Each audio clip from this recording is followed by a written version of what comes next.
mayo de 2015 fue cuando me inicié en esto, de hace 10 años. El único parón que hubo fue de 3 meses. Que me pille un squeeze y me lleve $60.000 por delante, gracia no me hace, pero no puedo hacer nada, no es culpa mía, digamos. Te va a tocar.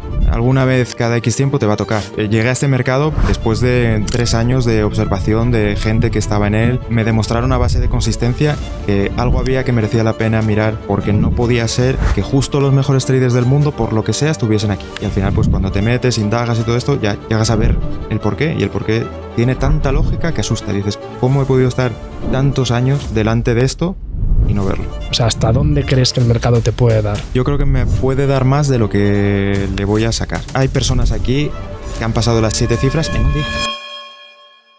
Buenos días a todos, bienvenidos a una entrevista más en The Margin Call. Hoy tenemos a un entrevistado que me encanta traerlo, es Sergio, que es la persona que más me ha ayudado y que realmente me ha dado un edge muy, muy bueno para conseguir una rentabilidad en el mundo de las acciones, de las small caps. Y vamos a ver una serie de cosas que yo creo que a Félix también le sorprende, porque es un mundo quizás al que no estás tan acostumbrado, pero es un peso pesado. Bueno, a mí me ha fascinado cómo nos ha explicado a lo largo del podcast, a lo largo de la entrevista, cómo gestiona el riesgo. Me ha parecido obsesivo. Brutal. O sea, creo que es brillante. Os lo he dicho durante la entrevista. Le he dicho, es la mejor forma, la mejor gestión de riesgo que he visto en mi vida. Y claro, no me parece raro que haya conseguido más de $1 millón, ¿no?, en profits en apenas 2 años. Acaba de conseguirlo, sí. Acaba de superar el umbral y seguramente seguirá creciendo. Pero es que cuando estéis escuchando la entrevista, hemos conseguido sacarle además un poquito de un par de setups que él utiliza. Patrón, sí. No es fácil, el playbook ha sido complejo, pero nos lo ha dicho. Pero la parte de riesgo vais a quedar absolutamente alucinados. Así que de verdad que vais a disfrutar muchísimo esta entrevista. Y agradecer a The Trading Peer, que ya sabéis que es el patrocinador de este podcast, es quien hace que esto sea posible, por facilitarnos todo, ayudarnos a traer todo el equipo también aquí a una casa en Madrid, en la que estamos varios traders tradeando. Quien no lo sepa, The Trading Peer es una empresa de fondeo, una empresa que te presta su capital para que tradees, siempre y cuando superes una evaluación y demuestres que tienes habilidades para ser un trader rentable y consistente. Y es algo que utilizamos bastante, ¿verdad? Sí, yo de hecho estoy fondeado hasta con 2 emails distintos. se lo dije a ellos, les dije, tengo que usar 2 emails. Así que sí, a mí me encanta de Trading Peer, pagan siempre muy puntuales. Pido el payout, al día siguiente tengo la aprobación, al día siguiente tengo el pago hecho.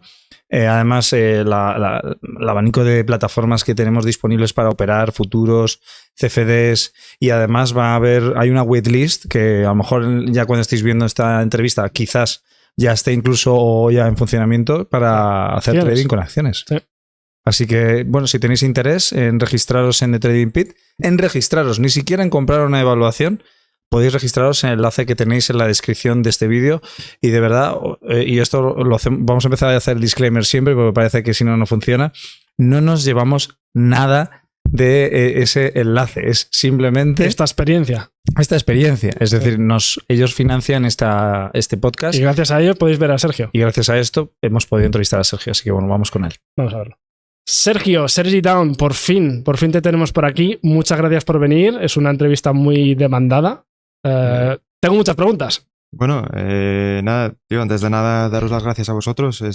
Para mí es un honor estar en este podcast. Me he visto todos los capítulos hasta ahora y me veré los que quedan. Entonces, para mí es un honor participar de vuestro éxito. Oye, cuéntanos quién es Sergi Down y cómo entra en el mundo del trading. E incluso cuéntanos tus sesgos dentro del mundo del trading. Bien, bueno, Sergi Down es un ingeniero, vamos a decir, que al final es relevante también en la deriva que ha tomado todo esto. Ostras, y Limar lo dijo en su día, ¿eh? Perdona, es que, ¿sí? Que hay un patrón de ingenieros en el mundo del trading increíble. Yo también lo detecto, sí. No creo que sea necesario o imprescindible, pero pasa por algo. Sí, sí. Pues eso, soy un ingeniero que llegó un momento en el cual, digamos, el trabajo que tenía como ingeniero me exigía viajar, me exigía vivir lejos de mi familia, de mis amigos, a cambio, pues obviamente, de un salario mejor del que podía tener cerca de mi casa. Y llegó un momento en el cual, pues hombre, todos estos ahorros que vas acumulando muy poco a poco, llegó un momento en el cual me paré a reflexionar acerca de qué hacía que mereciese la pena pasar por ese sacrificio.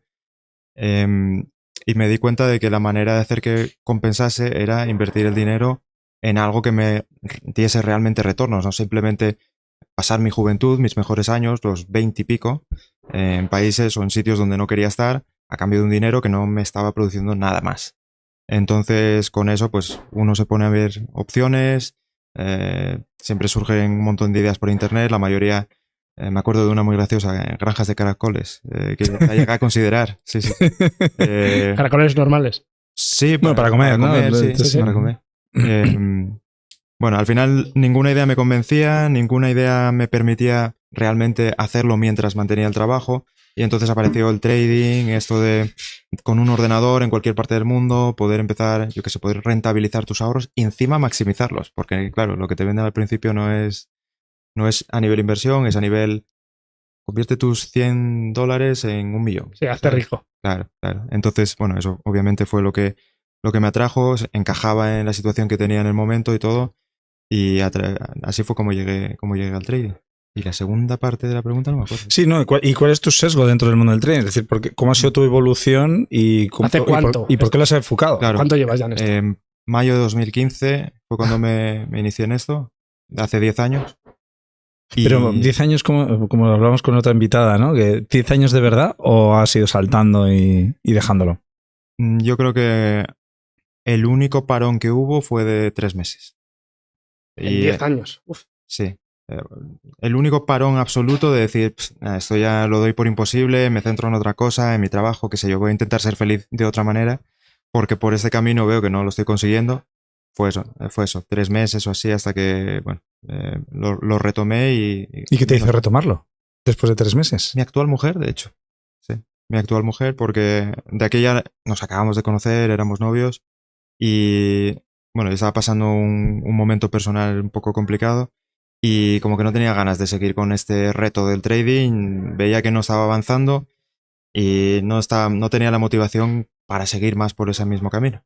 Y un día, una conversación de estas totalmente aleatorias que tienes con tu pareja, hablando de 1000 cosas, llevábamos muy poco tiempo, llevábamos unos pocos meses, y surgió el tema del trading. Y me dijo, oye, ¿tú esto sabes de qué va? Y yo, pues mira, para que te cuente. Ya le empecé a contar, llevo tantos años con esto, lo que pasa, tal y cual. Y me dijo, pues, a ver si te encanta. Yo le dije, es que esto me encanta y tal, pero no sé, no debo ir por buen camino porque los resultados no llegan.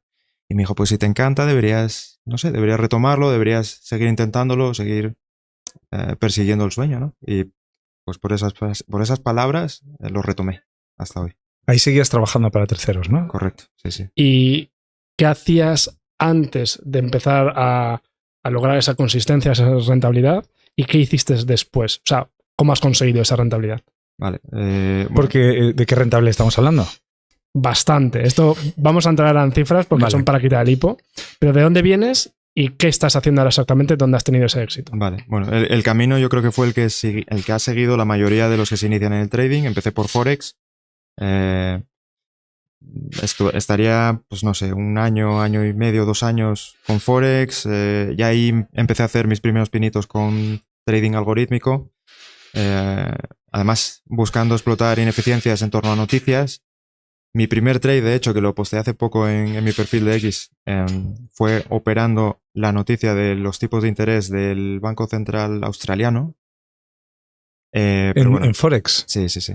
Qué bueno. Pero, o sea, esa operación salió bien, por desgracia, porque me hizo creer que iba a poder seguir replicándolo a lo largo del tiempo. Luego, pues pasó lo que tenía que pasar. Y, bueno, al final llegué a un punto muerto. De repente leí un libro que no voy a decir cuál es porque no lo recomiendo, pero me dio una idea, me trasladó la idea de que los traders ganadores estaban en futuros. Entonces, eso me hizo empezar a buscar información de futuros y todo esto, y ahí me metí. Luego, bueno, pues conoces a un mentor, llegado el caso, que piensas que es la solución, muchas veces lo es, en este caso no lo fue.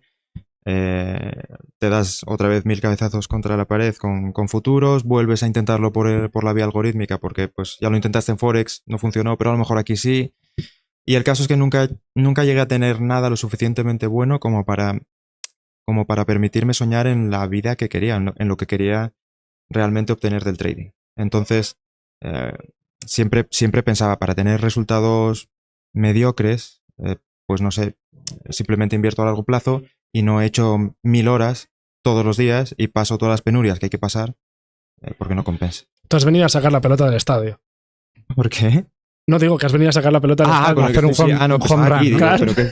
pero no. Bueno, y estás en ello. O sea, has venido, que es lo que quiere todo el mundo, ¿no? Con el trading. Ganar mucho. Si no, es un Es que poco sí. quedarte a medias. Es que si no, ¿qué haces aquí? Claro. A mí me ha costado 10 años llegar al punto en el que estoy. A toro pasado. Es un lujo y no me arrepiento de nada, pero mientras estás caminando el camino, se hace una tortura. Entonces, siempre tienes encima la incertidumbre de si lo vas a lograr o no.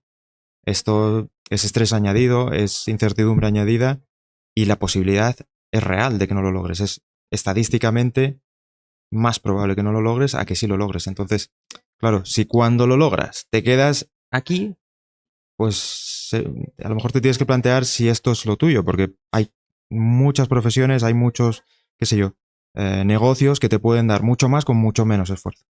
Si ya has llegado a posicionarte en un nivel de conocimiento, de habilidad, de lo que sea, que te permite sacarle partido al mercado, que te impide poner un cero más en el volumen y en vez de ganar 10, ganar 100. Y pues al igual que puedes poner un cero más, ponle 2 o 3 y busca tu límite, realmente. ¿Tiene sentido para ti formarte? O sea, ¿te formaste con algún mentor? ¿Elegiste mentores? Tiene todo el sentido del mundo. El problema es que en mi caso no tuve la capacidad de diferenciar qué mentor era realmente bueno o igual fue mala suerte, no lo sé, porque sí que recuerdo descartar muchos de los que todos conocemos como vendehumos directamente, pero quizás no fui lo suficientemente fino como para detectar algunos red flags que también había en mentores que seleccioné. Y ¿Qué banderas rojas dirías tú que destacarías? la primera, ser opacos con los resultados. Una cosa por la que, voy a hacer un spoiler porque estábamos en todo esto de la trayectoria, ¿no? Acabé en Small Caps, fue porque es un mundo muy transparente a nivel de resultados. Entonces eso te facilita mucho la selección del mentor. Ya sabes quién gana dinero y quién no. Entonces ya, si tú escoges uno que o no es transparente o es transparente pero no tiene la curva que tú buscas, pues el resultado imagínate cuál va a ser. En futuros, o bueno, en este caso con estos mentores que yo terminé seleccionando, pues la primera red flag era esa, opacidad. La segunda, quizás diría una cierta soberbia, como... Buah, eso es súper habitual, yo alucino. Claro, el trader, aquí tío, estamos, bueno, no sé si se puede decir o si se sabe. Lo puedes decir. sí. Estamos en una casa de traders ahora mismo. Exacto. Estamos en una casa entre traders mega top, tío. Y te tratan como uno más. O sea, no... No, os he oído celebrando los trades como si fueran goles voy a decir del Real Madrid. No sé si Claro. la gente es del Atleti, pero Claro, bueno, hay gente- nosotros somos del Atleti. de hecho. Hay gritos Yo cuando soy van del contra. Atleti. Sí, sí. Claro, ¿Eh? claro, tío. Menudo topic, ¿eh? Ha salido ahí. Sufridor también. Eso me ha servido quizás. Sí, en sí. el- Claro, quizás ese del Atleti Sí, sí. te hace buen trader. Ser Atleti te hizo Bueno, rentable. es verdad, puede ser. Total. No, quiero decir, hay personas aquí que han pasado las 7 cifras en un día. O sea, quiero decir, han llegado a las 7 cifras a lo largo de años, pero te han hecho días de 7 cifras. Ah, O sea, y no como una cosa que digas, no, es que compré calls out of the money un día así y tuve la suerte de que pasó. No.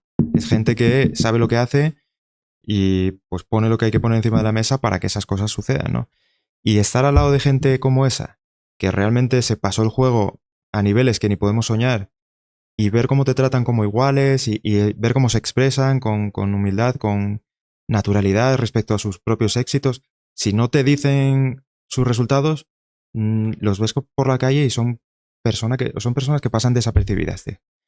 Sin embargo, por lo que sea, muchos de esos mentores que realmente, pues a veces quizás detrás de esa soberbia esconden sus carencias, pues te mandan todo este tipo de red flags y el aparentar y el yo soy muy bueno y el todo esto que, pues al final, a toro pasado, como digo, pues es fácil saber o de ver que no es, que esconde algo. Muchos golpes en esta industria durante muchos años y eso te da curitas de humildad. El colmillo también.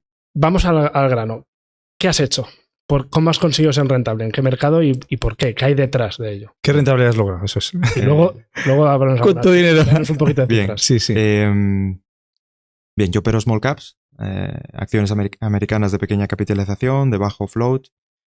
Operamos este mercado porque es un mercado muy sesgado, tiene una ineficiencia de base que se fundamenta en la necesidad que tienen estas empresas para recaudar capital de los mercados. Son empresas que muchas veces tienen fundamentales deficientes, que digamos necesitan generar dilución para recaudar directamente el dinero de los mercados, porque al final no dejemos de olvidar que, o sea, de recordar que el mercado existe para que las empresas recauden, no para que los inversores ganen. Pero entonces, ¿me estás diciendo que los traders sí que aportan valor a la sociedad? Ah, ¿Qué te parece? ojo, estuviste fino, estuviste rápido. Sí, sí, aparentemente sí. Pues sí, llegué a este mercado realmente después de 3 años de observación de gente que estaba en él y que me demostraron a base de consistencia que algo había en este mercado, que algo había que merecía la pena mirar dentro de él, porque no podía ser que justo los mejores traders del mundo, por lo que sea, estuviesen aquí. Tenía que haber algo más que explicase todos esos resultados astronómicos, esas curvas imposibles, y al final, pues cuando te metes, indagas y todo esto, ya llegas a ver el porqué, y el porqué tiene tanta lógica que asusta. Dices, ¿cómo he podido estar tantos años delante de esto y no verlo? Y no haberlo visto. No, las prop firms americanas importantes, ¿no? Operan en equities, small caps, perdón. Muchos de ellos, sí. ¿Y qué es exactamente eso que viste?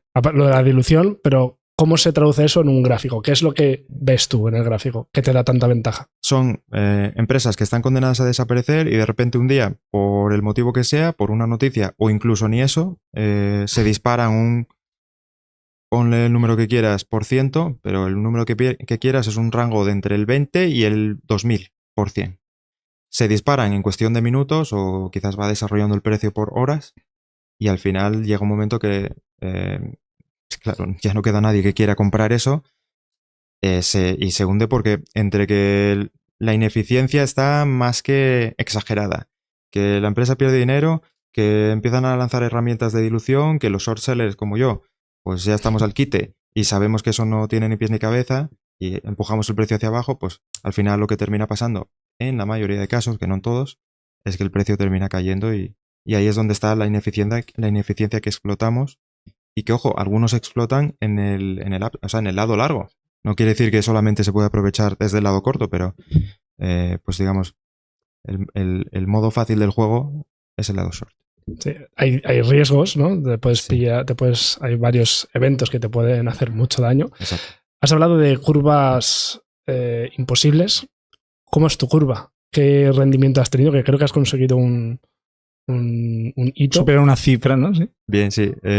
¿Cómo estás ahora? Bueno, hace nada que crucé el $1.000.000 en profits. ¿En cuánto tiempo? Empecé en agosto de 2023. ¿Con qué capital? $30.000, siempre digo con 5.000 por encima de PDT, por esto de que los primeros 25.000 son permiso para poder operar en ese broker, pero realmente con digamos, el bankroll que tienes, el dinero que tienes para calcular tus posiciones y para perder, son 5.000, porque si no, no puedes seguir operando. Entonces, bueno, como no miro las rentabilidades porcentuales, me da igual calcularlo sobre la base de 5.000 o 30.000, me da igual.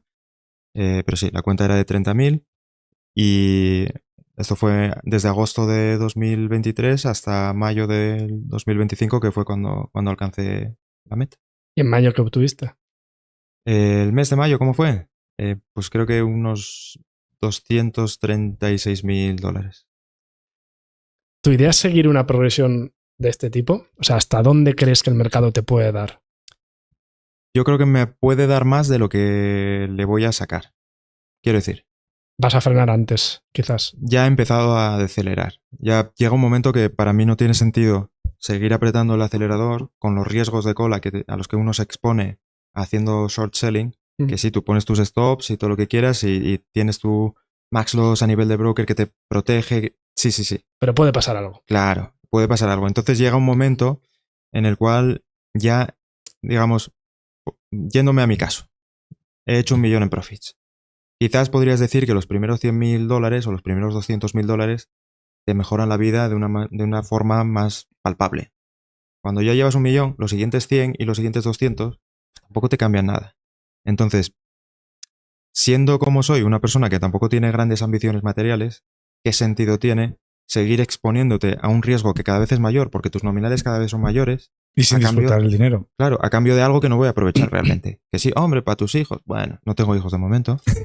Otra moto. Qué moto ya, con ese dinero. Claro. Bueno, sí. Sí. No, y algún día estaremos muertos. Yo creo que hay que aprovechar, ¿no? Eso también. Eso por otro lado, sí, claro. Es parte también del motivo por el cual pienso bajar digamos, levantar el pie del acelerador. El coger ya, empezar a sacar una parte para disfrutarla y otra parte para seguir creciendo, pero más lentamente. Entonces, ¿has tenido algún día desagradable? ¿Un mal día, un evento? Tu mayor aprendizaje, ¿no? He tenido varios. Siempre me acordaré de ICCT, este stock que lo hablamos en tu canal en aquella entrevista, que me hizo un roto muchísimo más grande de lo que pensaba, pero bueno, claro, fue muy al principio y entonces quizás monetariamente ahora ya no tenga tanto impacto porque fueron $2.000 o 2.000 y pico lo que perdí en aquella. Pero claro, fueron $2.000 que perdí en una acción que contaba con perderle 30. Entonces, imagínate, la magnitud del desastre de aquella se percibió como catástrofe absoluta. Claro, ya... ¿Qué es lo que ocurrió? Pues ocurrió que yo estaba short en esta acción. Además estaba probando un concepto nuevo que no era una estrategia de las que tenía backtesteadas. Además era un concepto horrible porque consistía básicamente en probar un grid. Como sí. al final terminan cayendo, digo, pues ¿por qué no probar un grid? Jugar pues, con claro. lo que es la volatilidad, ¿no? Claro. Añadiste más de lo que debías, ¿no? No añadí más de lo que debía. Lo que pasa que hubo un halt que fue creo que fue un T1, un T1, un T4, creo que fue un T1, que es un halt por noticia, en el cual cuando se da, la cotización se para, tú no sabes por qué, y se para por un tiempo indefinido. Te pone cotización parada por requisición del Nasdaq. Ahí pues yo no sabía ni lo que era. Te pones a buscar información, todo esto, contactas con el broker, te dicen lo que es. Oye, pero ¿esto cuándo puede abrir? Que no puedo cerrar la posición. No, es que no vas a poder. Y abrirá cuando tenga que abrir. Y por cierto, como estás short, te vamos a cobrar un fee overnight por mantener la posición abierta hasta que reabra.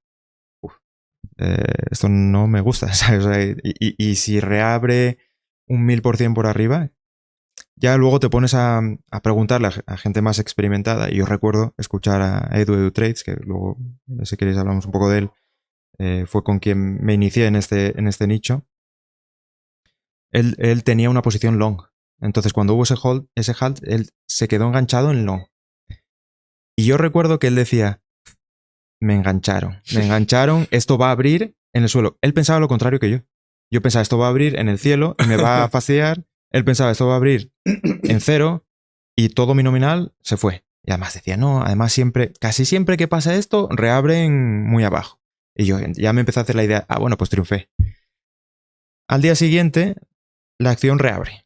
A la apertura, yo creo que reabrió justo antes de la preapertura. Yo ya me había hecho la idea de que le iba a hacer dinero. Y digo, pues este sistema de hacer un grid funciona. Pues nada, la acción reabre en el mismo nivel. Y encima, yo ya estaba perdiendo $60 de los 30 que le debería de haber estado perdiendo. Pero pues como era un grid, digo, bueno, pues voy a dividir cada entrada en 30-30. En ese momento podría haber cerrado la posición en break-even y aquí no pasaba nada. Pero pues como ya tenía la expectativa y había escuchado es el sistema de trading que tenías, ¿no? Claro, entonces, que podía bajar, digo, bueno, pues voy a esperar a que baje un poco y ya compenso los fees del overnight y toda esta historia. Bueno, pues pasó todo lo contrario. Empezó a subir, hubo un short squeeze de la leche y lo peor fue en el after hours de ese día, porque la acción, pues ya no me acuerdo, pero si cerró a 8, en after hours, en la primera media hora del after hours, se fue a 40 o algo así. Dios. No recuerdo las cifras exactamente, pero era algo así. Y entonces, claro, conmigo dentro, esos 60 que estaba perdiendo, que deberían de haber sido 30, de repente fueron 2.200. Y yo ya, claro, cuando estás ya en ese punto, dices, ¿qué le impide a esa acción hacer otra vez lo mismo y entonces ya no son 2.000, ya son 8.000 y recuerdo pensar exactamente el nivel de precio al que si llegaba ya directamente volaba la cuenta. Y uno, claro, diréis, ¿y por qué no lo cerraste antes? Tilt total. O sea, fue un error, estuvo mal hecho y al final pues es un aprendizaje. Fue quizás el susto más grande. Pero fuiste pero te seguías convicción con tu sistema de trade. Lo que pasa es que no lo tenías suficientemente testado, ¿no? Es que eso ni siquiera... Ese es el problema. Ni siquiera era parte de lo que es el playbook que yo utilizaba. Era un concepto que estaba intentando de comprobar hacia adelante, hacer un forward testing. Y además debía ser pues el segundo o tercer día que lo hacía. Los otros dos había salido bien y pues yo qué sé, no sé, fue una mala decisión. Si ahora nos ponemos a hablar de el mayor desliz que he tenido en dólares, ya no tanto en proporción, pues fue hace 3-4 semanas por una vela, un short squeeze que me pilló dentro y se llevó 10 veces el riesgo que le tenía que haber, digamos, que tenía que haber sufrido, ¿no? Esa operación. Y de tener que perder 6.000, perdí 63.000 o 64.000. ¿Esta que subió en un minuto un 400? Sí, no me acuerdo cuál fue. En premarket, ¿no? SHPH puede ser algo así. Sí, fue en premarket. Sí, es que ha habido en mayo ha habido auténticas locuras, sobre todo en premarket. Ha habido muchas, parece que cada vez es más frecuente y peligroso. Sí, hay que tener cuidado, Quiero, porque la gente quiere saber un poco tu proceso. ¿Cuántos patrones tienes y cómo haces para buscar? ¿Estás constantemente buscando? ¿Cómo los trabajas y cómo dices, vale, voy a empezar a usarlo? ¿Cómo lo backtesteas? Bien, tengo 7 setups a día de hoy. Para mí setup es la suma de un contexto que, digamos, engloba una ineficiencia con... Te voy a pedir un ejemplo, ¿eh? Pues pide lo ¿Para que cada quieres, uno de los setups o...? No. Hombre, estaría bien que nos dijeras todos los 7, pero sé que no, que ese es tu santo grial. No, pero sí, eso, englobas el contexto. Claro, englobo el contexto y lo combino con una metodología. En particular, yo uso acción del precio, uso estructuras y de ahí, de esa combinación, saco un setup que backtesteo normalmente o backtesteaba. Últimamente estoy un poco vago en ese aspecto, me estoy relajando o bueno, más bien estoy sentándome a disfrutar de las vistas un poco. Va bien, sí, puedes hacerlo. Sí. Tocará volver a... tendré que bajar al barro tarde o temprano otra vez, pero de momento, bueno, estoy en esa fase de disfrutarlo y el backtest que hice en origen fue manual, fue buscando listas de esas acciones que cumplían con el contexto en cuestión y gráfico a gráfico, manualmente, con una hoja de Excel, yendo a buscar los puntos de datos que me interesaban para ir construyendo luego una gráfica de resultados y también optimizar la estrategia dentro de lo que te permite una herramienta como Excel, que no es una herramienta profesional de trading cuantitativo, ¿no? Tiene sus limitaciones, pero pues no puedo hablar mal de ella porque al final me ha permitido construir un portfolio que, ojo, me ha permitido llegar a donde estoy. Entonces... Tienes un Excel todo muy bonito ahí, todo... Sí. Apuntas todo cada día, ¿no? Sí, lo apunto todo, ¿no? Sí, porque al final es la manera de mantener el backtest con un forward test vivo. Y es la manera de seguir palpando el tacto del mercado, de las estrategias. También ese Excel no solamente se limita a un backtest, sino que también lo utilizo para calcular las métricas de riesgo, para calcular las ponderaciones de riesgos de cada uno de los setups, para ver cómo van evolucionando. Realmente ese Excel se me fue de las manos y a día de hoy realmente es un monstruo. El ordenador sufre cuando abro ese Excel. Sí. Tengo curiosidad con la documentación, simplemente sobre todo para aquellas personas que quieran arrancarse en el mundo del trading, independientemente de las small caps. Yo siempre he visto la documentación no solo también para reflexionar sobre el sistema y sobre cómo lo ejecutas, sino también sobre cómo evolucionas tú en relación a cómo absorbes esa información del mercado, cómo has ido evolucionando a nivel personal, ¿no? Y me gustaría vincular esta reflexión de para qué sirve la documentación y por qué es tan importante y por qué mucha gente no la utiliza, con cómo te sentiste o cómo reflexionaste después de estas 2 cagadas que nos has contado antes. Es decir, ese día cuando lo documentaste, ¿qué pensaste? ¿Tu cabeza ahí iba a estallar o dijiste, no, mañana será otro día y seguimos? a mí hay un tipo de error que me duele por encima de cualquier otro, que es el error que yo cometí personalmente. Por comisión, ¿no? Como dice Warren Buffett. ¿Estamos con Warren Buffett? Sí. Cuando yo hago algo que sé que no debería haber hecho, o no hago algo que debería haber hecho, ese es el error que me duele. Que me pille un squeeze y me lleve $60,000 por delante, gracia no me hace, pero no puedo hacer nada, no es culpa mía, digamos. Te va a tocar. Alguna vez cada X tiempo te va a tocar, entonces ya cuentas con ello. Entonces, claro, cuando tú rellenas el journal y ves el número de Rs que deberías haber obtenido ese día, lo comparas con la realidad y ves el gap, pues lo aceptas y mentalmente, digamos, a mí lo que me sirve para procesarlo mejor es que el backtest y el forward test están súper penalizados a nivel de comisiones, slippage, fees y todo esto. Entonces, cada día lo normal es que termine teniendo un performance gap positivo. Es decir, le saco más de lo que debería haberle sacado o pierdo menos de lo que debería haber perdido. Ese dato sí que lo miro todos los días para tener claro que cada día estoy incurriendo en un performance gap de +1 o +0,5. ¿Qué es un performance gap? La diferencia entre lo que he obtenido y lo que mi backtest, según el backtest, debería haber obtenido. O si hubiese hecho todo perfecto, habría obtenido.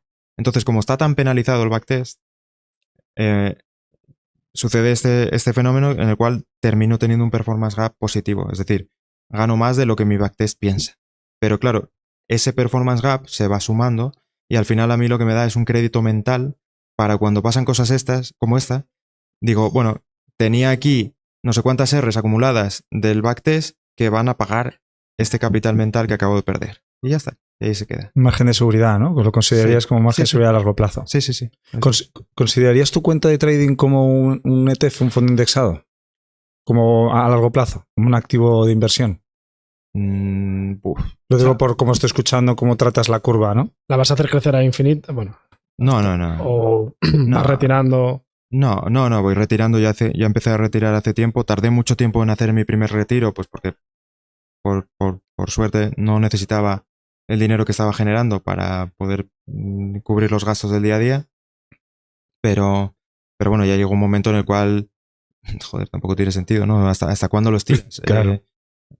En algún momento tienes que empezar a sacar, luego también pues uno juega con el buying power, ¿no? En este tipo de mercado, los brokers te dan 4 veces el buying power del dinero que tienes en la cuenta. Entonces, si tienes 1.000, te dan un buying power de 4.000. Luego hay asteriscos porque cuando te pones a operar subdólar, por ejemplo, o acciones que valen menos de $2,5, el margen que te piden es de 2,5 igual. Entonces, sí, por un lado te dan buying power, mucho más de lo que tienes, pero por otro lado hay ciertas cosas, hay ciertos mecanismos que hacen que te consuman más margen del que realmente por nominal deberías estar consumiendo. Entonces, bueno, al final todas estas cosas se compensan y el caso es que yo llegué a la conclusión de que tenía demasiado dinero en la cuenta para lo que estaba aprovechando. Entonces, ¿qué sentido tiene cuando, yo qué sé, puedes invertirlo, aunque sea en la opción más segura que haya, fondos monetarios, algo así, y pues por lo menos ir sacando un interés? Sí, para tu riesgo no necesitas tanta caja. Exacto. Vale. Exacto. Dos cosas. Una, porque a mí me has enseñado mucho. De hecho, yo estoy en Small Caps siguiendo un poco las ideas que me comentaste en su día. Es verdad que... entiendo bien. No, bueno, me he pegado una buena torta en mayo. Bueno. Pero sí, creo que he visto... tienes toda la razón. Hay algo que se puede explotar y aunque tiene unos riesgos súper altos en algunas situaciones, también es verdad que se pueden minimizar más o menos bastante. Hablas de que tienes 7 patrones, pero para que la gente en su casa entienda, un patrón puede ser cualquier cosa, pero ¿cómo tradeas tú un día? ¿Te pueden dar 7 patrones a la vez? ¿Se te pueden dar todos bajistas, pero ¿no? 2 o 3 en la misma acción, en 8 acciones a la vez y al final es posible que acumules, yo qué sé, 24 entradas, digamos, diferentes, ¿no? Cada una con su stop, todo esto. ¿Es así? A ver, no se pueden dar las 7 a la vez. Eso para empezar. Las estrategias las he desarrollado, digamos, buscando diversificación desde el concepto y descorrelación. Es decir, buscando explotar dentro de un mismo contexto o desde distintos contextos momentos que no pueden darse simultáneamente. Y que muchas veces ni siquiera es que puedan darse simultáneamente, es que tienen su propio rango horario, está muy separado y a lo mejor se da uno, a lo mejor se dan los dos o a lo mejor no se da ninguno. Eso va haciendo que al final, en el día a día, el número de trades que hago de media por cada acción, de media, pues a lo mejor son 2,5, por decir, no tengo el dato. Pero a ojo diría que es eso. Que son 2 patrones, ¿no? 2 o 3 patrones. Claro, que no son los mismos siempre, ¿no? ¿En el mismo activo o en diferentes acciones? Claro, yo opero diferentes acciones, pero en el mismo activo pueden darse varios patrones de estos. En el mejor caso, o sea, en el caso de que se den exactamente todas las condiciones que busco y no me saquen con los stops antes, creo que podría llegar a acumular 5 de los 7 setups simultáneamente en la misma acción. Que esto también es otra cosa que está hecha así por diseño para no acumular un porcentaje de riesgo excesivo en un único activo, porque esto también ha pasado que, digamos, yo tengo una imagen en la cabeza de cuál es la acción del precio, la estructura ideal que quiero que se desarrolle, ¿no? Cuando un activo me interesa. Si pasa exactamente todo lo que quiero, me voy a cargar con esos 5 setups. Y pasa en los momentos que yo quiero. Pero eso casi nunca pasa. Eso te pasa una vez al mes o se te dan los 5 setups pero te saltó algún stop. Entonces, si tú si sumas en el supuesto de la acción que hizo el movimiento perfecto y no te sacó antes, si sumas los riesgos porcentuales de cada uno de estos setups, al final resulta que estás expuesto en imagínate, 4% de tu cuenta en un mismo activo. Pero esto pasa muy pocas veces. El tema es que si justo ese día, en esa acción que se movió perfecto hasta X momento, se gira, perdiste un 4% en una única acción. ¿Cuánto arriesgas por trade? Es variable, depende de cada uno de los setups que tienen ponderaciones distintas basadas en métricas que yo entiendo que reflejan su calidad, no solamente por retorno, sino también por riesgo. Me apoyo mucho en el Ulcer Index como concepto para ponderar los riesgos. Y digamos, el riesgo base que estoy utilizando ahora es de un 0,9%, por el hecho de que al hacer retiros, lo que hice fue, para optimizar el buying power, subir un poco el porcentaje de drawdown objetivo que estoy buscando a nivel de cartera o de portfolio, digamos, de estrategias, pero que al final es lo mismo que buscaba antes con un 20%. Simplemente ahora tengo menos capital en la cuenta y le arriesgo un porcentaje superior, porque ya también pues ya tienes más confianza en lo que estás haciendo, los resultados respaldan asumir ese puntito más de riesgo y bueno, ya has salido de varios drawdowns y sabes que aunque mientras estás ahí parece que no, se sale. Cuando hablas de drawdown máximo de la cartera, ¿hablas del drawdown en el día o...? No, en acumulado. En acumulado, que se puede acumular varios días. O semanas. O semanas. Sí. Pero sí que tienes, por ejemplo, un stop diario también. No. El stop diario, digamos, es consecuencia de que cada uno de los setups, por definición, se dan un número de veces limitado. Entonces hay setups que le doy una única oportunidad. Si me salta el stop, se acabó. Hay setups que les doy la posibilidad de hacer una reentrada si me saca con el primer stop. Y hay otros que les doy 2 reentradas. Entonces, bueno, eso se va desarrollando en función de la acción del precio. ¿Sabes un negocio muy bueno cuál sería? Hackearle el ordenador y robar ese Excel. Bueno, estamos en una casa de traders, él puede distraerse en la piscina y nosotros podemos llevar un Uber. Es un negocio genial decirlo delante de las cámaras. Que estamos en directo. Nada. Y por acompañar la parte de riesgo y seguir comentándola, cuando has comentado que el máximo riesgo es de un 0,9, lo que haces es ponderar ese 0,9 entre los 7 setups, ¿no? Pues así es como lo he entendido yo. Es el riesgo base que luego multiplico por la ponderación relativa de cada uno de los setups. Okay. Acumula. Podrías llegar a sumar 0,9, no porque pesan menos, ¿no? El resto de setups, pero... Lo normal no es... le metes 0,9 a cada setup. No. 0,9 es la base sobre la cual calculo el de cada uno, pero hay algunos que están infraponderados, claro. Entonces les meto un 0,30. Pero eso es, un 0,3. Y hay otros que están sobreponderados que les meto un 1,3. Ponte. Vale, es que esto es lo digo más que nada para la audiencia, que esto ha sido una masterclass de gestión de riesgo. O sea, hasta el momento no hemos entrevistado absolutamente a nadie que lo mida tanto. Que lo mida así. Y me parece brillante, personalmente te lo digo. O sea, no... Muchas gracias. Quizás tenga una tara mental y todavía no estoy diagnosticado. Pero prometo que no estoy diagnosticado. La tara funciona. Sí. Eso por suerte. Tiene 7 patrones. dinos uno por encima. Por ejemplo, ¿qué consiste? Para que se haga la gente una idea, porque igual alguno cree que es algo hiper complicado, ¿no? De ver 18 cosas que coincidan a la vez. Un ejemplo. ¿Y por qué vender es rentable? O sea, con este setup. Es que yo tengo sesgo alcista, Sergi. Sí. A ver, si miras las estadísticas de este mercado, la primera ineficiencia con la cual todo trader que se aproxima a él se encuentra es que el 77% de las acciones que hacen un gap de más del 100%, con un volumen de más de 1 millón de acciones en pre-market, cierran en negativo. Entonces, en torno a esa ineficiencia, que además no es simplemente una cuestión de frecuencia, sino que también si miras los movimientos medios o medianos o totales y los sumas, eso da dinero. A pelo. O sea, sin poner stop, no hay que poner stop. Pero si no pones stop, eso da dinero. Entonces, a partir de ahí, se puede empezar a perfilar más este contexto con una metodología que cada cual dominará la que domine, y en vez de arriesgarle la cuenta entera, pues le puedes empezar a arriesgar tramos más concretos, más estrechos, que te permiten tener un nominal más grande, mejorar tu risk-reward y explotar una ineficiencia que es matemáticamente, estadísticamente muy abundante de una manera más eficiente. Eso, hay una aplicación, ¿no? Flash Research, ¿no? Que te saca... La usas, ¿no? La uso. Es que sí. Lo sé porque ahí te dice precisamente este porcentaje.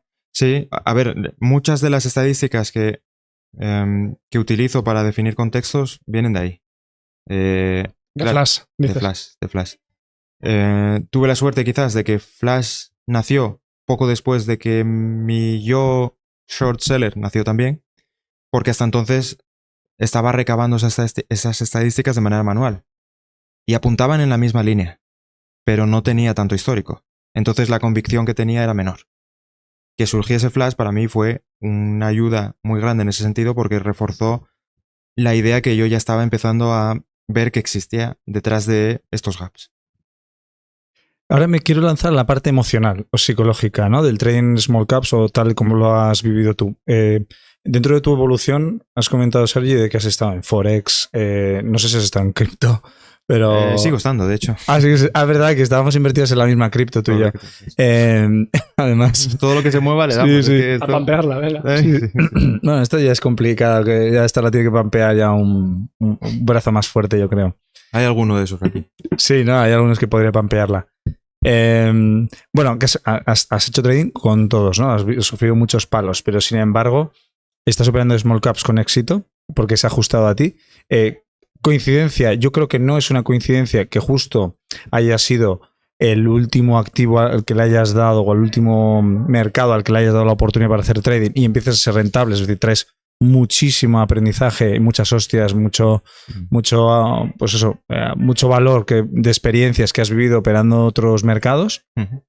¿Cómo vives emocionalmente? ¿Cómo sostienes tu convicción a la hora de hacer un trade? Porque hay mucha gente que yo creo que la mayoría de la estadística de que la gente pierde dinero en el trading no es porque no sepan hacer trading o porque los sistemas no funcionan, sino porque no tienen convicción.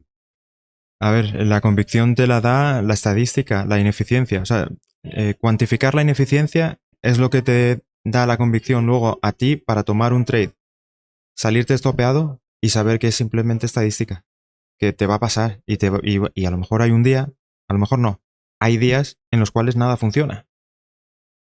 Es por ello que ya el edge ha desaparecido, hay muchas conversaciones en Twitter, ¿no? En cuanto viene una semana mala ya, no, edge erosion, sí. Esto ya no va a funcionar, es que hay muchos nuevos, es que Flash, que es un tema muy, muy recurrente, es que Flash llegó y se estropeó el edge. No sé, tío, el edge se desplaza, no desaparece así como así. Sí, es lo que hablan de la inteligencia artificial, ¿no? De que nos van a quitar el edge, ¿no? La ventaja estadística. Y el algorítmico también decían la HFT que iba a quitar todo. Bueno, claro. Ahí sigue. Sí, no, a ver, es que vamos a ver, mientras que exista este tipo de empresas que no van a dejar de existir, que necesitan recaudar dinero para subsistir porque no son rentables, y obviamente mientras sea legal que ellas utilicen estos mecanismos de dilución para recaudar dinero. Que nunca deja de ser legal. Porque es la razón de ser de los mercados. Así es. Mientras esto pase, va a seguir existiendo la ineficiencia. que haya rachas, que haya meses en los cuales se complique y que a la larga quizás haya que evolucionar con la forma en la que se modifica la acción del precio, los rangos, la volatilidad, lo que sea, pues sí, pero pues para eso somos traders, ¿no? Claro. Para captar esas ineficiencias, para palpar el estado del mercado, para adaptarnos a él y para explotarlo.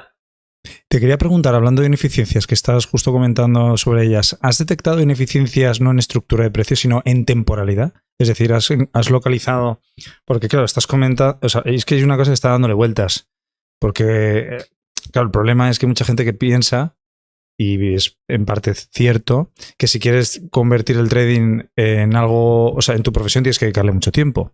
Pero si quieres realmente ganar un dinero, podrías realmente dedicarle poco tiempo, y si suceden esos setups, ese playbook lo puedes ejecutar en esa franja de tiempo que estás ahí mirando la pantalla, realmente podría ser realmente un ingreso extra. La pregunta es, ¿existe ineficiencia a nivel temporal que hayas detectado en el mercado de small caps? Existe. Existe, se puede hacer, hay gente que... No os la voy a decir, pero que existe. Bueno, tampoco está tan escondida.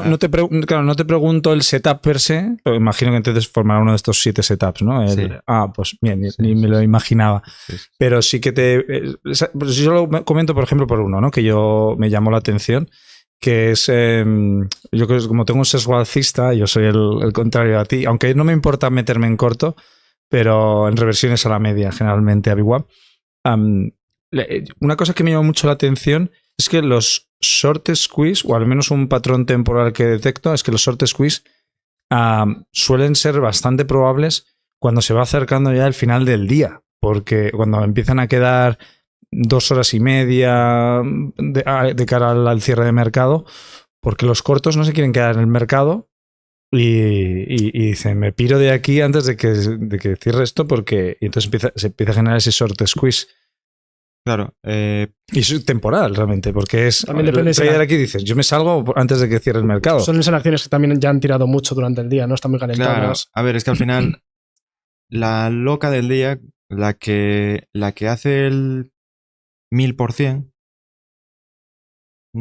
normalmente no te lo hace en la primera media hora. Te lo hace a lo largo de toda la sesión.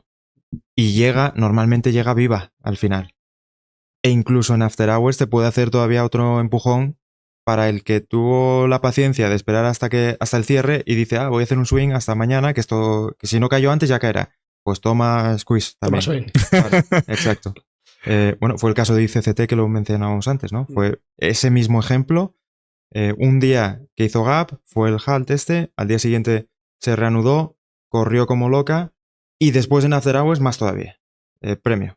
Pues ahí estaba yo para aprovechar la contraoportunidad. Entonces, sí, yo creo que hay ineficiencias no solamente, digamos, en el eje vertical, sino también en el horizontal. Uh-huh. ¿Qué recomendarías a alguien que quiere empezar en el mundo de las small caps? ¿Cómo debería empezar en este mundo? Yo creo que en este mundo, en este mundillo de las small caps, tenemos la suerte de que existen ya suficientes formadores transparentes, rentables, ¿por qué no decirlo? Buena gente. Bueno, sí. Es que, perdona, porque me hizo gracia ayer un comentario que hicisteis que me quedé alucinado, que os apalancáis mucho, ¿no? Que compartir resultados, pero ¿no crees que genera distorsión, una realidad distorsionada, que haya personas que compartan resultados semanalmente, a lo mejor ganan $100 a semana y para ellos es un éxito porque su perfil de riesgo es ese, y luego te encuentras un Xavi Comas que te comparte un mes de 240.000? Yo creo que eso es muy personal. Por cierto, Xavi Comas no hizo 240.000, Xavi, te quiero. ¿No fue 240.000 o 140.000? No ha compartido un mes, no sé cuánto este último mes, ¿no? Creo que no era tanto. Su mejor mes. No creo que fuera tanto. Ojo, lo hará, ¿eh? Lo harás, sí, Xavi, sí. lo harás. O han sido 40... no, 240.000 ha sido tú. No, 236. Yo 236. No, espera, Sergi, perdona, tío, he confundido tus resultados con los de Xavi. Serán tío. los suyos algún día. Lo siento, tío. Pero bueno. Sí. Eres tú, ¿verdad? Yo creo que esto es una cuestión muy personal, cómo cada uno lo interprete. Y esto vale para cualquier cosa. Uno que, por lo que sea, ha ido ganando visibilidad en las redes y comparto reflexiones que a lo mejor aportan más o menos, lo que me doy cuenta también es que no todo el mundo le saca el mismo provecho y el mismo valor a las cosas que comparto. Y hay gente que dice, este tío no dice nada útil, no quiero seguir a alguien así, yo lo que quiero es que me diga exactamente dónde entrar y dónde salir. Y todo lo demás no me importa. Y por otro lado, he recibido comentarios ya de gente que simplemente con las entrevistas como la de Capello que hay en YouTube o con comentarios de respuestas a lo mejor por Twitter o los propios posts que voy compartiendo, me ha dicho, tío, solamente con esto he conseguido ser rentable. Entonces, el tema de la exposición y que seamos, digamos, públicos con las cifras, cómo se lo tome cada uno es muy personal. Hay gente a la cual quizás le genera inspiración y hay gente a la cual quizás le genera inseguridad. O FOMO, o pues no sé, es que las emociones son tan personales que cómo lo interprete cada uno es muy, muy de cada uno. A mí, por ejemplo, me genera motivación. Me generó motivación durante mucho tiempo y me generó inspiración de decir, coño, se puede. Te marca a lo mejor un listón que de repente es alcanzable, porque ya otro llegó ahí. ¿Quiere decir eso que porque ahora haya gente, este mes que yo hice 236, compartiendo resultados de 1 millón y pico, yo me sienta mal? Joder, pues no. Cuando en vez de ser... No es tanto que te sientas mal, yo no lo decía por eso, sino que pueda generar una realidad distorsionada. Porque yo, por ejemplo, una cosa que sí que he aprendido o he visto, que lo estuvimos comentando ayer tú y yo, de hecho, creo que fuimos los dos, que tenéis unos resultados muy buenos, pero aumentáis el size y a veces vais con toda la cuenta en un trade. Eso, hasta el momento, yo no lo he visto que lo ponga nadie en ningún tweet, que diga, oye, hoy he ido con toda la cuenta y me ha salido bien el día, pero porque tenía estos motivos, pum, pum, pum, pum. Entonces, ¿hasta dónde se puede llegar a plantear que sí, que los resultados son buenos, pero que la gente debería adaptarlo a su perfil de riesgo y no tanto ver los grandes números que gestionéis vosotros, porque tú tienes 10 años como trader, ¿sabes? O sea que, y yo todavía, te lo digo de verdad, gestiono un patrimonio muy grande y aún así no tengo los santos cojones que tenéis vosotros. Y llevo mucho tiempo, yo llevo 12 años. Yeah. Quizás sea parte del aprendizaje. A lo largo de la carrera como trader hay que asimilar muchos conceptos, hay que aprender muchas metodologías, muchas ideas distintas y quizás esta sea una de las que hay que aprender y es parte del proceso. Que cada uno tenemos una forma de hacer las cosas, un perfil de riesgo, un estado de sintonía con el mercado. Y aceptarlo. Y hay que buscarlo y embrace it, ¿no? No sé cómo se dice. Sí, aceptarlo. Aceptarlo. Sí, exacto.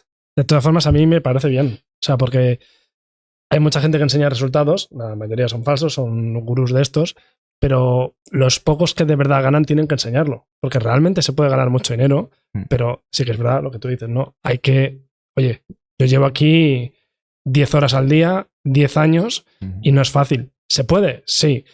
Los que ves son excepciones, pero se podría. Y me puedo permitir el balance que estoy arriesgando. Claro. Sí, pero a donde quiero llegar. Sí, obviamente. Bueno, yo creo que eso para mí ha sido una motivación también a la hora de compartir resultados, el de ser capaz de mostrar una coherencia en la manera de escalar el riesgo. Si hay algo de lo que estoy orgulloso, de la historia que cuenta mi curva de equity en small caps, es de que tiene una forma exponencial. O sea, se ve la forma exponencial bastante perfecta, con sus drawdowns y con sus historias y con sus momentos a lo mejor un poco más laterales, porque el mercado no estaba para mi estrategia o para mis estrategias, pero ha sido muy progresivo. Y desde que empecé en esto de las small caps, ya tenía el plan de escalado diseñado. Entonces, simplemente fue aplicarlo religiosamente cada semana, ir creciendo coherentemente y dejar que la cuenta, dejar que los resultados me llevasen por el camino que quería ir, no al revés. No forzar a lo mejor un size que es desproporcionado completamente con la cuenta que tengo, porque además eso también te trastoca a nivel mental. De repente, qué sé yo, pasas de estar arriesgando unas cifras, al día siguiente otras, miras atrás y hace una semana estás arriesgando, qué sé yo, una décima parte. No tiene sentido y eso emocionalmente entiendo que es difícil de gestionar, ¿eh? Sí, me pasó. Sí.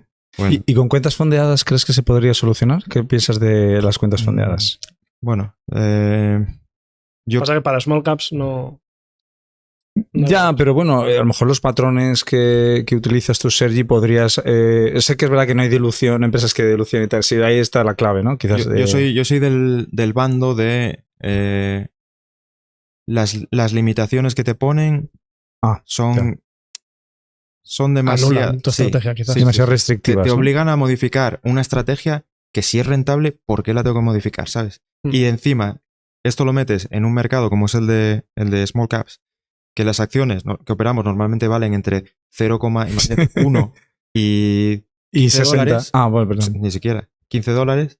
Y, tío, puedes abrir posiciones desde una acción, ¿no? Entonces, te permite un control del riesgo que con una cuenta muy pequeña lo puedes llevar siempre muy ajustado. Esto con futuros, pues Claro. a lo mejor no pase. Claro. A pesar de los micros y todo lo que quieras. No es la granularidad del ajuste de riesgo no es el mismo. Totalmente de No es acuerdo lo mismo. contigo. De hecho, aún así, por poner el granito de arena, no todo el mundo tiene el capital que le puede dar una cuenta fondeada. Obviamente. O sea, me refiero que a lo mejor en ponderación es menos porcentaje, pero en resultado sería el mismo que si utilizan su propio dinero. Bien.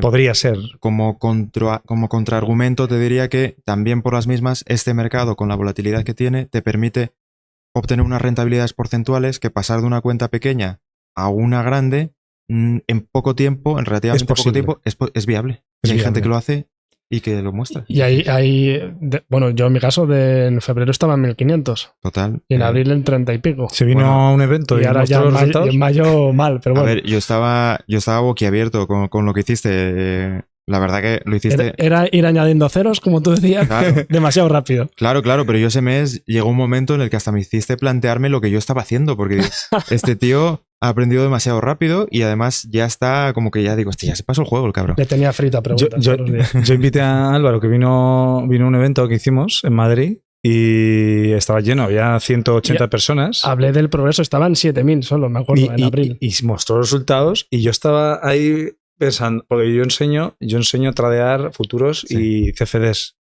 acciones no. Y entonces recuerdo que estaba yo ahí viendo los resultados de Capello y dije, voy a cerrar el chiringuito porque tengo a Capello enseñando los números de small caps y me está dejando a la altura del betún. Que yo considero un éxito. Yo generalmente hago entre 2.000 y 3.000 dólares por cada cuenta fondeada de 100.000. Vale. Que es un 2 o un 3%, es como un promedio. Entonces, básicamente, como que mi idea es haz crecer tu patrimonio en fondeado poco a poco y en entidades como de TradingPeat, que es nuestro patrocinador, y que de esa forma, pues, oye, pues ahí tienes un activo financiero. Vas incorporando y tal. Pero claro, nada que ver con small caps. Claro, es un mundo diferente. Para terminar, porque aunque no me parezca, tiene posiciones, está mirando el teléfono de vez en cuando. Sí. ¿Cuánto crees que podría tardar una persona si se lo toma en serio en small caps, en conseguir una consistencia decente? ¿Y con qué capital recomendarías empezar? Teniendo en cuenta que la gente no es rica y no supera el PDT. Ya. A ver, a la primera pregunta, respuesta ambigua, cada vez menos. Es decir, cada vez la gente va a tardar menos en alcanzar esa consistencia por lo de antes de tener referentes, porque cada vez hay más formadores buenos que están teniendo no solamente ellos resultados, sino también sus alumnos, su gente, y además en un tiempo de récord, y cada vez más rápido, porque el ejemplo de uno alimenta, digamos, la motivación del siguiente y la confianza también de ir en esa misma línea. Y yo lo veo como espectador con esta nueva oleada que yo creo... Yo personalmente, el otro día estábamos en el evento de Stocks Trading Club en Madrid y estaba viendo a la gente y estaba viendo el ambiente, todo, y estaba pensando, tío, estamos entrando en la edad de oro del trading de España, o de habla hispana, vamos a decir. Estamos en España, pues en España, pero en general de habla hispana.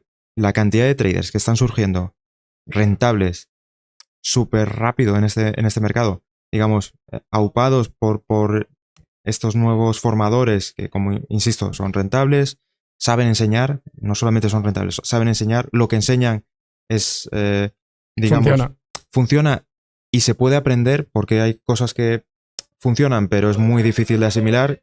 Las metodologías que ellos utilizan, pues al parecer calan rápido en la gente y entonces hay casos de hay casos de gente que ha sido rentable desde el día 1. Y a mí esto me vuela la cabeza desde mi perspectiva de perrito paleado durante 8 años, que llegue alguien y el primer mes, ya gane dinero. Digo, macho, ¿por qué? ¿Por qué yo? ¿Sabes? Sí. Porque a mí me ha tocado... Pero bueno, no me quejo, ojo. ¿Y capital? ¿Qué recomendarías comenzar? Algo prudente. Capital el mínimo posible. Capital, pues no lo sé cuánto es el mínimo para abrir una cuenta, 500, 1000, algo así. Sí, hay algunos brokers que Sí, por ahí... buscar un broker que te puedas evitar el PDT rule para no tener que abrir una cuenta con 25.000 plus, ¿no? Con más de $25.000 y simplemente tomarlo como ¿cómo decirlo? La tuition fee, ¿cómo se dice? Sí, como la matrícula, ¿no? La matrícula de la universidad, exactamente. El tuyo. Esa es la matrícula. $1.000, empieza a restar mensualmente plataforma, datos, herramientas auxiliares que son suscripciones. Y chico, prepárate porque si hay una frase que dice Edu con la que resueno muchísimo es con que el trading no es para pagarte las facturas, el trading es para llevarte al siguiente nivel. Aquí no te puedes meter si ya económicamente tienes una situación complicada. O sea, lo siento y es jodido de decir quizás o de asimilar si estás en esa situación, pero lo que debería hacer un aspirante a trader que esté en esa situación que digo sería buscar la manera de obtener ingresos, de hacerse de un capital que pueda vivir bien y además destinar una parte al aprendizaje y saber que es un proceso, ¿no? E intentar lograr ser trader, que, ojo, tampoco nada te garantiza que lo vayas a lograr, pero no es una herramienta para escalar en la vida, a nivel de estatus, digamos, a nivel de ingresos. No es una herramienta para pues pagar el agua, la luz y la casa. Me comentan que tienes trades. ¿No? Bueno, Vamos a ir cerrando. Sergi, ¿vamos a despedir ya? Sí. Bueno, de hecho, yo le voy a decir que... MCTR, vale. Bueno, te iba a decir que gracias, tío. Porque justo acabamos de cerrar. O sea que... Pues, gracias, señor. Que tengas mucho éxito, que salga bien estos trades. A ver. Si vienen corriendo es que muy bien nos salieron, pero bueno. Bueno. Pues nada. Vamos a ver. Bueno, la estadística, ¿no? Sí, hombre. No pasa nada. Es parte del juego. Bueno, señores, que gracias, vamos a por ello. Muchas gracias a vosotros. Gracias.